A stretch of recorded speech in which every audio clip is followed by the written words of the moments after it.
explain three questions for homework C. So the first question is asking us that there's a rectangular slab with a large cross-sectional area, which is relative to its edge, and its base initially uniformly 80-degree, and one side is perfectly insulated, and at a temperature equal to zero, the other side is exposed to air that is at 20 degree. So we're going to explain in mathematical term the initial condition and the boundary condition, and then we're going to sketch the temperature profile. So first we're going to sketch the entire scenario. So the slab, there's going to be an insulator side, which is this thing. Okay. Actually, I'm going to redraw this way. Yeah. And then the slab would have a thickness of length L. This is not drawn to scale, by the way. And then just the x coordinate goes 0, L. And then this is the side of the slab. And then, yeah, let's just take out that detail.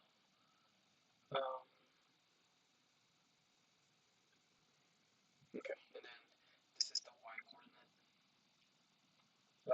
which is time go to 0, and then time c go to infinity. So since over here it's this entire thing is uniformly at 80 degree, so I'm just gonna say it's gonna be 80 over here, and then over here there's gonna be air at 20 degree. So as we know, heat transfer travels from higher temperature to lower temperature, so we can have some heat transfer over here. Let's make it Q. And since it's transferred through a stationary object or like a solid object, it's going to be heat transfer by conduction. And on this side, there would be, since heat is also leaving, because air has lower temperature and it's leaving from the slab, that would be heat transfer by convection because the object is air. And so, and we know that Q in is equal to Q out because of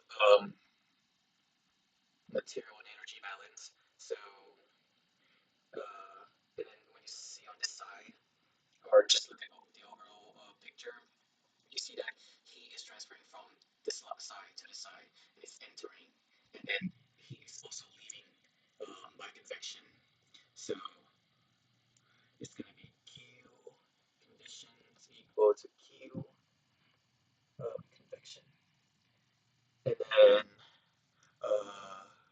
we have Q condition heat transfer by conduction according to Fourier's law would be K negative Ka dt derivative temperature with respect to distance, and then heat transfer by convection is equal to H A and then delta T. So in this case, it would be temperature of the surface minus temperature of the air.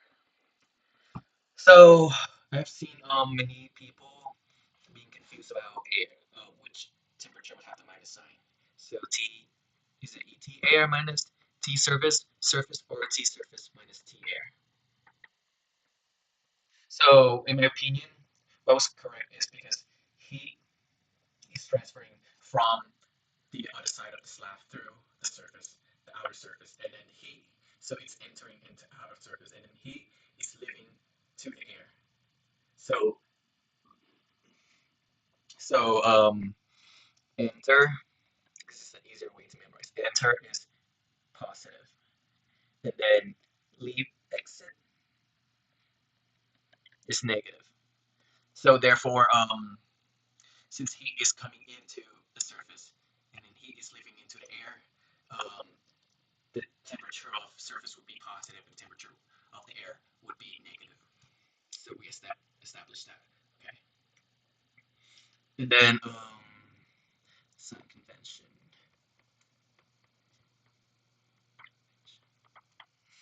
And then, okay, so we notice over here, this is an insulator.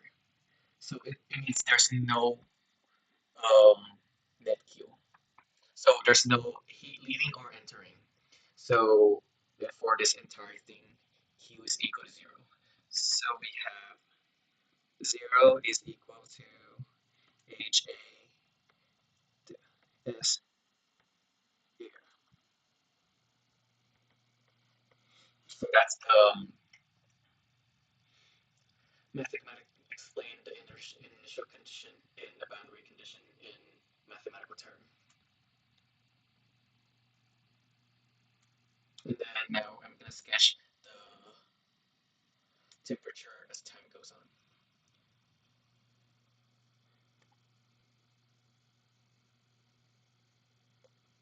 And then I'm gonna draw again the thing.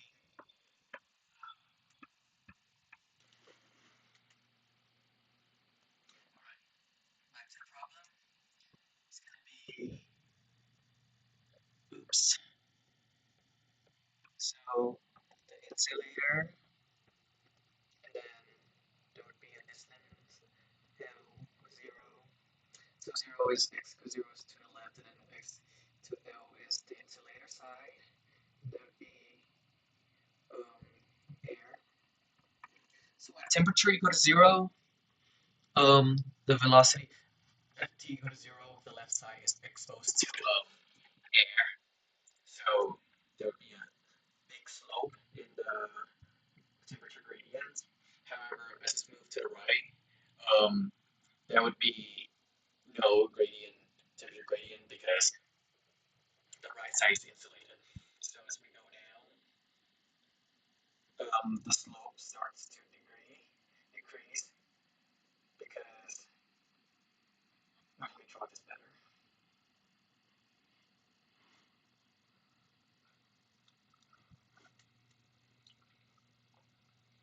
because at time infinity, this is time infinity. So at time is equal to 0, the left side of heat due to um, convection.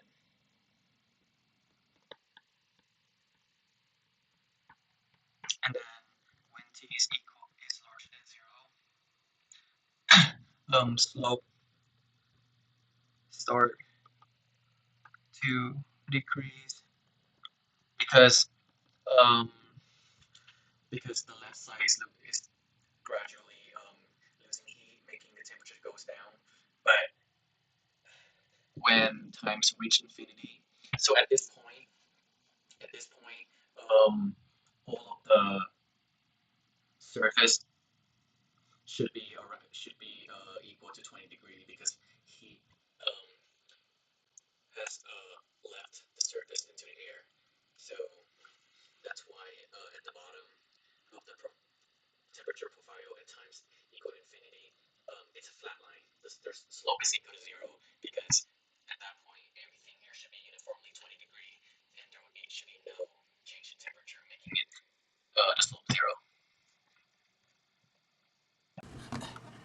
Hi guys. So today we're gonna work through example problem, and our goal is to sketch the temperature profile. So the problem state that there's coffee in a glass cup, and the temperature of the coffee is 90 degrees. So we're gonna sketch that here. So let's say this is the glass, and then this is the coffee over here. That's 80 degrees. 90 coffee. And then over here, problem was to set the cup is covered in a insulating sleeve. So we're gonna label this insulator. And then over here, this would be air. And air has 20 degree. It's 20 degree Celsius. And then we assume it's quasi steady state. So let's define quasi steady state.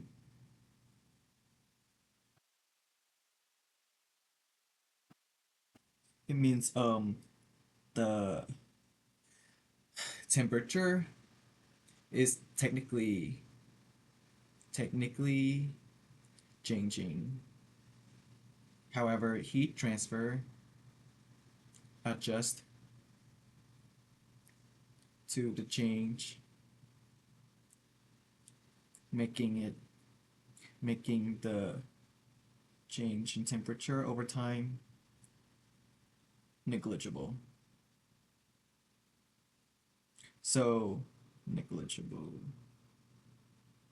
So we assume it's in steady state.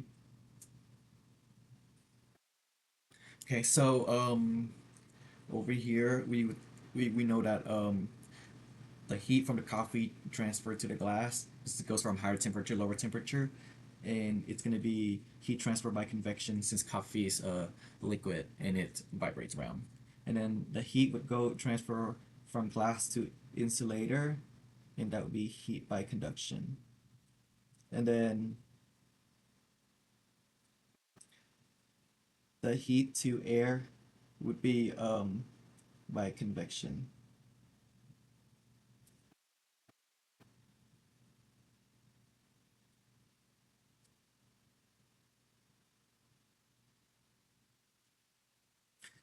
Um, Also, I want to emphasize that I'm sorry, I made a mistake over here.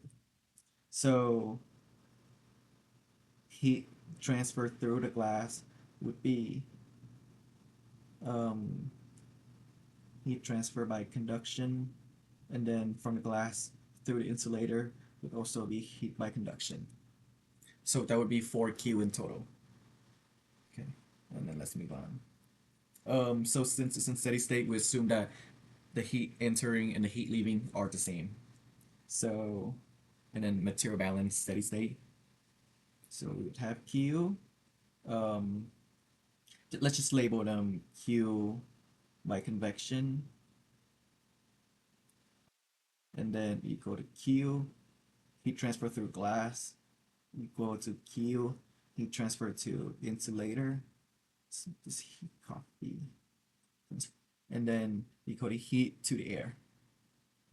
And then so since heat transfer through coffee is by convection, we would have H, the heat transfer constant of coffee is equal to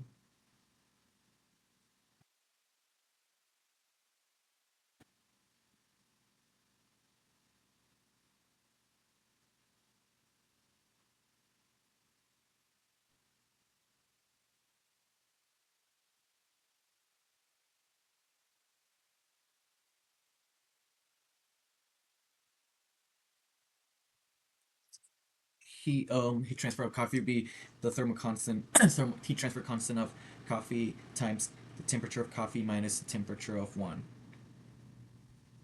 And then heat transfer by conduction through the glass would be negative K um, A dt dx uh, K glass,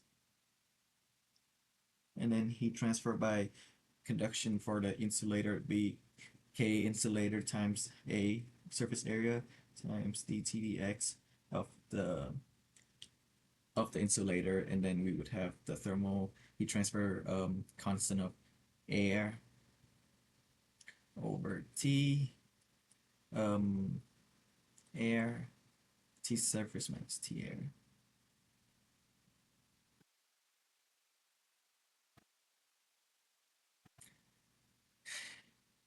And then so we know that the heat conductivity heat conductivity of the glass are not equal to heat conductivity of the insulator. It's just because heat conductivity of glass is larger than heat conductivity in insulator because it's an insulator and it has a very low heat conductivity. So, and since we know that, let's look at these two. Since we know that the heat transfer in and out has to be equal, so the total heat transfer for these glass and insulator has to be equal. And since we have the surface area is constant, and since the K constant for glass is larger than K constant for insulator, then the temperature gradients of the insulator has to be larger than the glass. Let's see. So knowing this fact, should be able to sketch the temperature profile. Let me go to the next page. And then so let's just say let's make a sketch over here. Then the x coordinate would be the distance, and then the y coordinate would be temperature.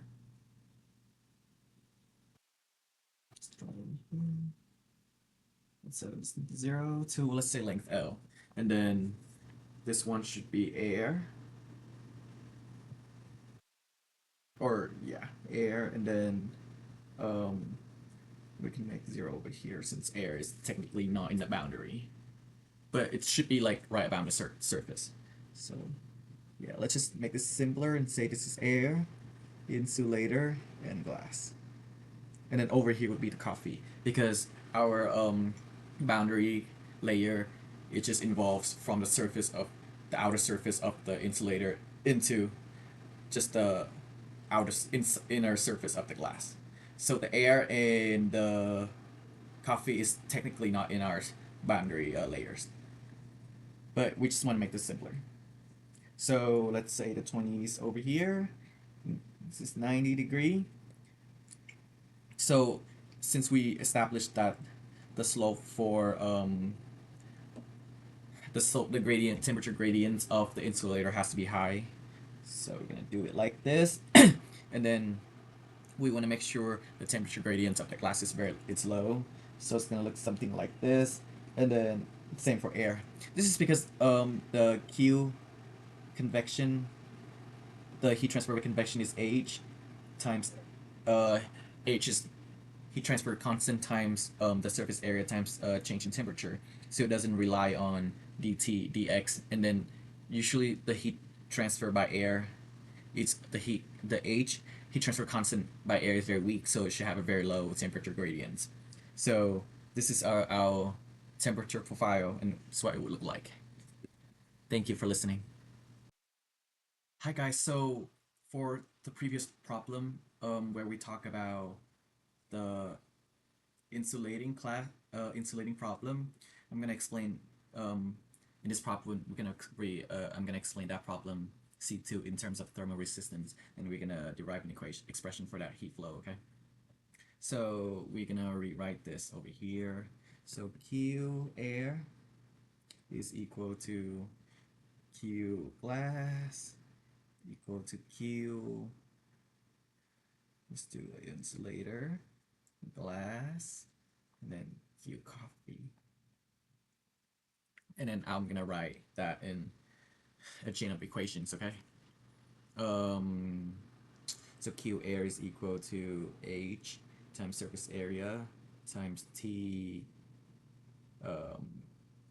So we're gonna let's mark this temperature, give them a number. So this one is T coffee, and then T1 on the surface, and then T2 on this surface, and then T3 on the outer surface, and then T air.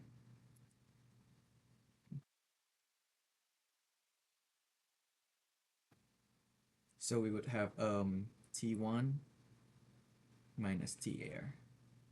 And then over here we would have Ka um, T2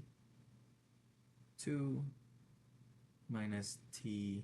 And then over here we would have negative Ka T3 minus T2. And then finally we would have, let's make this one H air and then coffee. And then that would be T coffee minus T3. And so we talk about thermal, we only talk about thermal resistance when we don't know the value of thermal, what if we don't know the thermal resistivity of, no, not thermal heat transfer constant of air or coffee, or we don't know the thermal conductivity of insulator or glasses. And you see, like, to figure out um, the heat transfer const, constant of air or coffee, we would have to make these chain of equation, which make it complicated. And I'm going to show you guys why it's complicated. So, for example,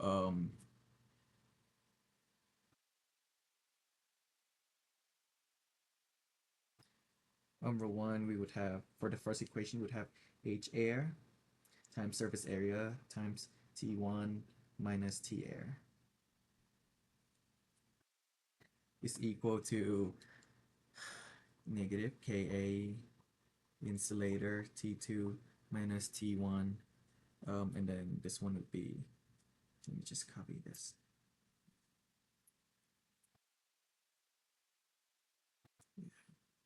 Bring it down here, would be negative K glass times surface area T3 minus T1. And then bring it down here again. We have K glass is equal to H coffee.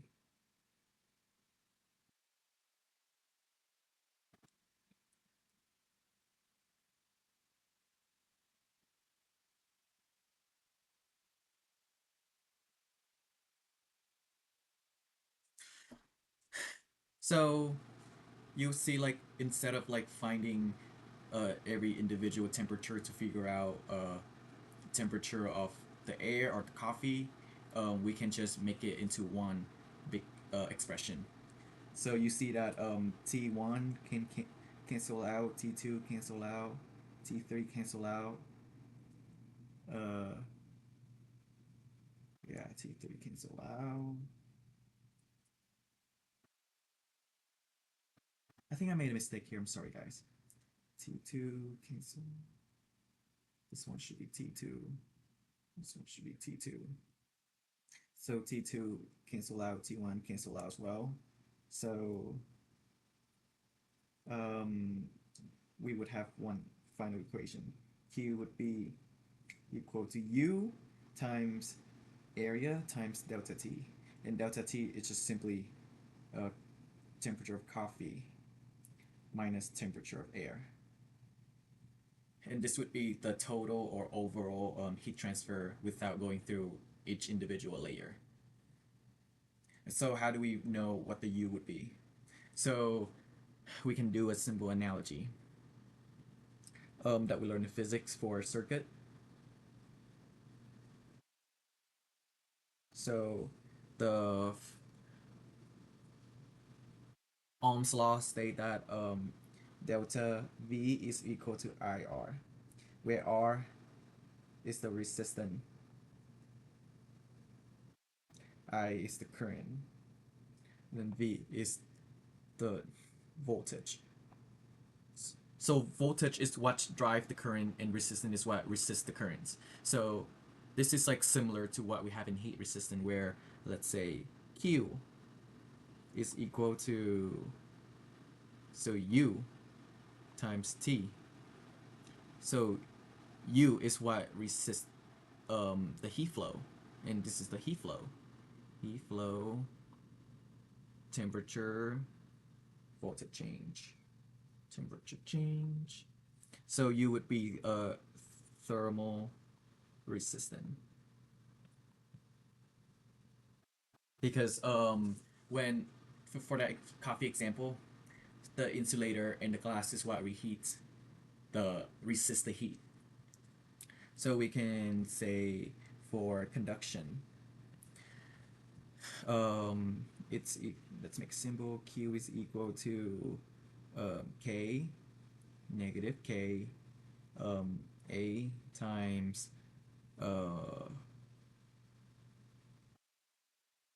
delta T over X over length. So over here, dt or delta T. Delta T.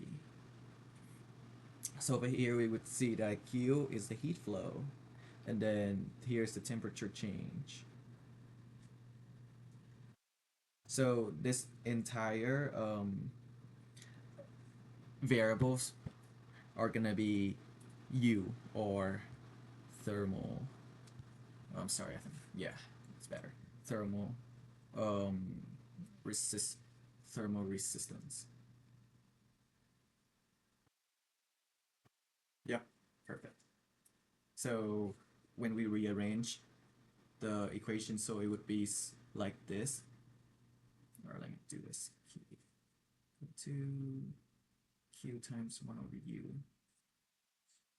This is R. So we would have delta T is equal to um, Q times L over Ka. So L over Ka is our um, resistance. And then moving on to convection, we would have Q is equal to H A delta T. And then oh, I'm sorry. So L is also dx, by the way. Um, so this one is a little bit simpler when we move our equation around.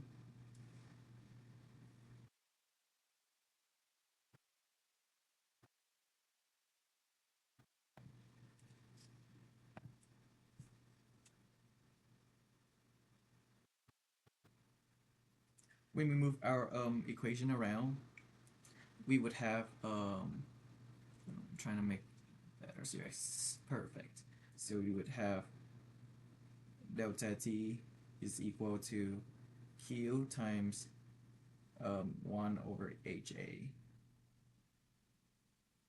So that is our u. So you know in physics when you want to find the overall voltage or the overall current, V tot or total is equal to I or V battery because the voltage come from one source. I total times resistant total. So in resistant total, we would have, it depends on series or parallel, which I'm going to talk about in a little bit. But let's just say in a series, the resistance total is equal to the sums of of the resistance in the circuit plus E tesseract. So in heat transfer, we apply the same principle. So we would have the total resistance would be um, R total would be 1 over A because notice how both in conduction and convection, A is a common factor. So we're going to factor out A and then parentheses L over K for conduction. So let's just say L glass, K glass, plus do the same for insulator, L insulator times K insulator, um, and then plus 1 over H air plus 1 over H coffee, and therefore we can use this term to apply to our initial equation over here. So we know that R is equal to 1 over U. So U is just 1 over R top. So our equation would be something like CCU over R total. I'm gonna zoom it out a little bit so people can see. I'm just gonna go to the next page. So Q is equal to U A delta T. U is equal to 1 over R, which is equal to um, the reciprocal of this. So that would be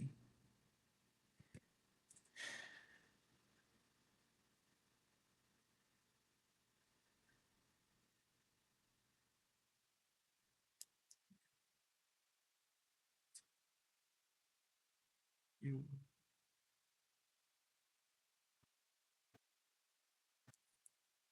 Yep. So U would just be R over total that we just calculate.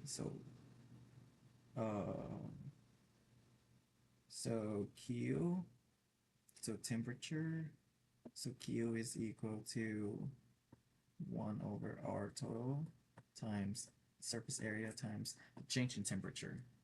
And R total is this that we just derived.